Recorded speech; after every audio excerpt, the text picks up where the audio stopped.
తెలంగాణ ప్రభుత్వం సమగ్ర క్రీడా విధానాన్ని ప్రవేశపెట్టి యంగ్ ఇండియా స్పోర్ట్స్ యూనివర్సిటీని ఏర్పాటు చేయాలని నిర్ణయించింది. అంతర్జాతీయ ప్రమాణాలతో నిర్మించే ఫ్యూచర్ సిటీలో స్పోర్ట్స్ హబ్ని ఏర్పాటు చేయనున్నాం. 12 క్రీడల అకాడమీల్ని స్పోర్ట్స్ యూనివర్సిటీలో భాగంగా ఏర్పాటు చేస్తాం.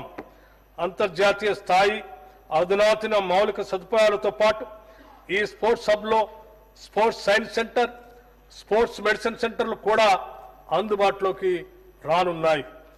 మన రాష్ట్రానికి చెందిన ప్రముఖ క్రికెట్ క్రీడాకారుడు మహమ్మద్ సిరాజ్ T20 వరల్డ్ కప్లో రాణించి తెలంగాణ రాష్ట్రానికి కీర్తి ప్రతిష్టలు తీసుకొచ్చారు.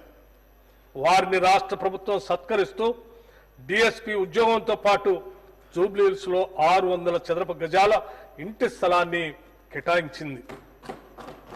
ఇక ఇస్తాంబుల్లో జరిగిన మహిళల ప్రపంచ బాక్సింగ్లో వరల్డ్ ఛాంపియన్షిప్ సాధించిన నిఖిత్ జరీన్ని మన ప్రభుత్వం DSPగా నియమిస్తూ ఉత్తర్వులు జారీ చేసింది. పారా ఒలింపిక్స్ 2024లో సత్తా చాటి పతకం గెలిచిన తొలి తెలంగాణ మహిళా యువ అథ్లెట్ దీప్తి జివాంగిని తెలంగాణ ప్రభుత్వం సత్కరించి ₹1 కోటి నగదుతో పాటు గ్రూప్ 2 ఉద్యోగాన్ని, వరంగల్లో 500 గజాల ఇంటి స్థలాన్ని కూడా ఇచ్చింది. క్రీడలను మరింత ప్రోత్సహించడానికి ప్రభుత్వం సీఎం కప్ టోర్నమెంట్ ని ఇటీవలే నిర్వహించింది. 36 విభాగాలతో వివిధ ఈవెంట్లు నిర్వహించాం. దాదాపు 3 లక్షల మంది క్రీడాకారులు పాల్గొన్న ఈ కార్యక్రమం అత్యంత విజయవంతమైంది.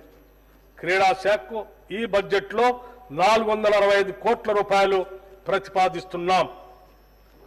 పర్యావరణ కాలుష్య నివారణలో